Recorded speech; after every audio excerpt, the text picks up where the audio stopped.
ये आकाशवाणी रायपुर है। प्रादेशिक समाचार बुलेटिन के साथ मैं दीप्ति चंद्रा।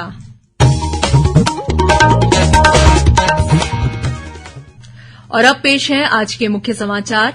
प्रधानमंत्री ने सरकारी विभागों और संगठनों में 51,000 से अधिक नव नियुक्त कर्मियों को नियुक्ति पत्र सौंपे। कहा कि युवाओं को नए अवसर देने के लिए अर्धसैनिक बलों की भर्ती प्रक्रिया में कई बदलाव किए गए। छत्तीसगढ़ में सीआरपीएफ के आरंग क्षेत्र के ग्रुप केन्द्र में रोजगार मेले का आयोजन किया गया। केन्द्रीय राज्यमंत्री रेणुका सिंह ने 333 अभ्यर्थियों को नियुक्ति पत्र सौंपे। राज्य सरकार ने दैनिक वेतनभोगी कर्मचारियों के मासिक वेतन में 4,000 रूपये की बढ़ोतरी की और आईपीएस आनंद छाबड़ा को नया आईजी गुप्तवार्ता और अजय यादव को बिलासपुर रेंज का आईजी बनाया गया।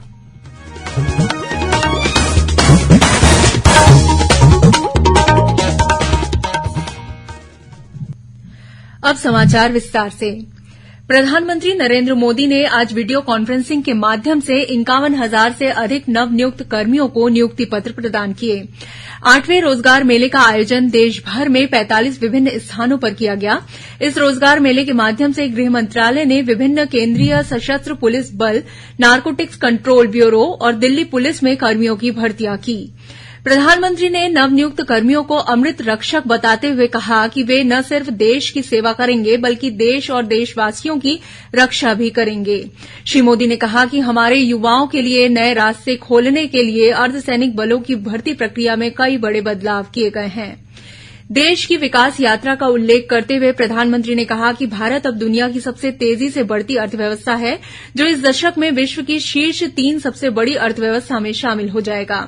श्री मोदी ने फार्मा, ऑटोमोबाइल्स, खाद्य प्रसंस्करण और पर्यटन क्षेत्र में मौजूद विशाल अवसरों को उल्लेख करते हुए कहा कि इन क्षेत्रों के विस्तार से आने वाले वर्षों में रोजगार के कई अवसर पैदा होंगे।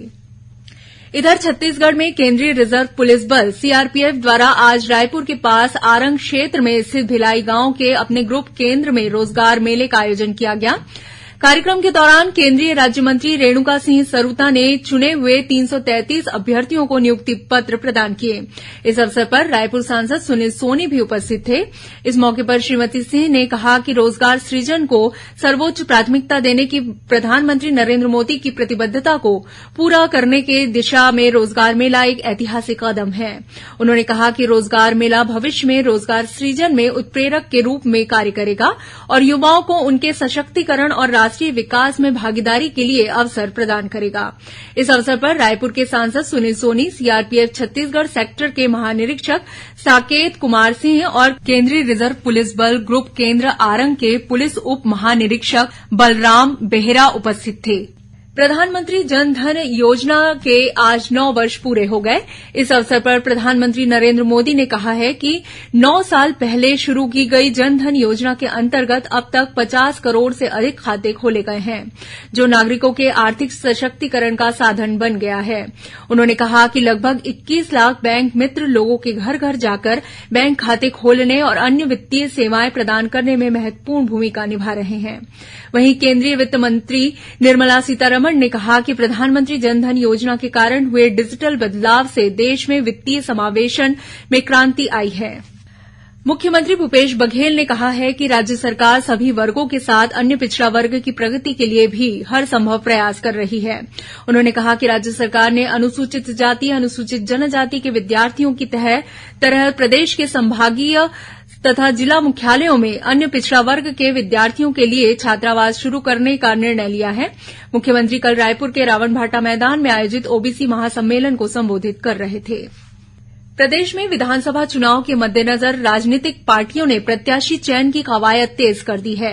कांग्रेस में उम्मीदवार चयन के लिए तय की गई प्रक्रिया का पहला चरण पूरा हो गया है। राज्य की 90 सीटों के लिए 1,900 लोगों ने अपनी दावेदारी पेश की है। सबसे ज्यादा 119 आवेदन बेलतरा सीट के लिए मिले हैं, जबकि भाजपा ने 21 प्रत्याशियों की पहली सूची जारी कर दी है। प्रदेश में आगामी विधानसभा चुनाव के मद्देनजर विशेष अभियान चलाकर अवैध शराब परिवहन की निगरानी की जा रही है। पिछले 2 दिनों में आबकारी विभाग ने अवैध रूप से शराब परिवहन व विक्रय करने वाले 191 लोगों को गिरफ्तार कर 2000 लीटर से अधिक की शराब जब्त की है। आबकारी आयुक्त जनक प्रसाद पाठक ने बताया कि राज्य के सीमावर्ती जिलों में स्थापित आबकारी विभाग के 31 चेक पोस्टों में अन्य राज्यों से अवैध शराब न आए, इसलिए वाहनों की नियमित जांच की जा रही है। आबकारी अमले द्वारा रेलवे और राज्य पुलिस के साथ मिलकर विभिन्न रेलवे स्टेशनों, ट्रेनों, बस स्टैंड और बसों में जांच की जा रही है। प्रदेश में आगामी विधानसभा चुनाव के मद्देनजर आज जिला मुख्यालय कोंडागांव में अंतर्राज्यीय समन्वय बैठक आयोजित की गई। बैठक में कोंडागांव और जिले की सीमा से लगे ओडिशा के नवरंगपुर जिले के अतिरिक्त पुलिस अधीक्षक स्तर के अधिकारी शामिल हुए। इस दौरान दोनों राज्यों के बीच आपसी सहयोग के साथ साथ मादक पदार्थों की तस्करी को रोकने, चोरी तथा अंतर्राज्यीय स्थायी वारंट तामील करने और अपराधों की रोकथाम करने में सहयोग करने जैसे मुद्दों पर चर्चा की गई।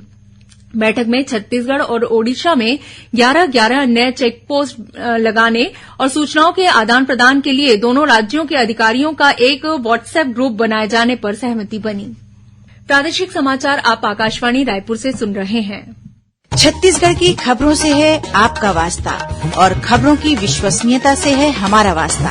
आकाशवाणी समाचार रायपुर के प्रादेशिक समाचार बुलेटिन के साथ ही हमारे समसामयिक कार्यक्रम आप रेडियो के अलावा अपने मोबाइल पर भी सुन सकते हैं। आकाशवाणी समाचार फेसबुक, ट्विटर और यूट्यूब पर भी उपलब्ध है। हमारा Facebook page Chhattisgarh news on AIR, Twitter handle CGAIR news और हमारा यूट्यूब चैनल है छत्तीसगढ़ AIR न्यूज। तो अब रेडियो के साथ ही आपके मोबाइल के जरिए भी हम पहुंच रहे हैं आप तक। छत्तीसगढ़ की हर खबर के लिए सुनते रहिए आकाशवाणी समाचार। और अब आगे बढ़ते हैं बाकी के समाचारों की ओर। राज्य सरकार ने दैनिक वेतनभोगी कर्मचारियों के मासिक वेतन में 4,000 रूपये की बढ़ोतरी की है। इस संबंध में वित्त विभाग ने आदेश जारी कर दिया है। जारी आदेश के मुताबिक शासकीय विभागों में काम करने वाले अकुशल, अर्धकुशल, कुशल और उच्च कुशल दर के कर्मचारियों को बढ़ी हुई राशि बीते 1 अगस्त से देय होगी।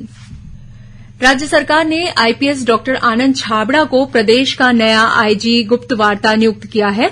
वहीं आईपीएस अजय कुमार यादव को बिलासपुर रेंज का पुलिस महानिरीक्षक बनाया गया है। इस बीच राज्य सरकार ने सेवानिवृत्त आईपीएस अधिकारी संजय पिल्ले को संविदा नियुक्ति दे दी है। इस संबंध में मंत्रालय से आदेश भी जारी कर दिए गए हैं। उन्हें जेल और सुधारात्मक सेवा का डीजी बनाया गया है। गौरतलब है कि श्री पिल्ले 1988 बैच के आईपीएस अधिकारी हैं। धमतरी जिले में बीती रात हुई मुठभेड़ में एक माओवादी के मारे जाने की खबर है।